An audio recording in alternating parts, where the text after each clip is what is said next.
Assalamualaikum. Barang limited. Barang yang payah-payah nak jumpa. Yamaha Ego version 1. Okey, nampak tu cantik tak? Okey, Ego version 1. Motor ni kita dah siap restore, engine pun kita siap restore, cover set semua baru, inner hitam ni pun kita tukar baru, semua baru. Lampu pun baru, absorber baru, tambah bakul lagi kat atas. Okey. Engine semua standard dah. Payah nak dapat ni. Memang payah nak dapat. Lepas tu restore pula tu.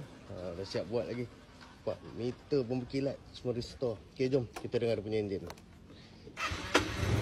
Okey. Nampak? Unit standard.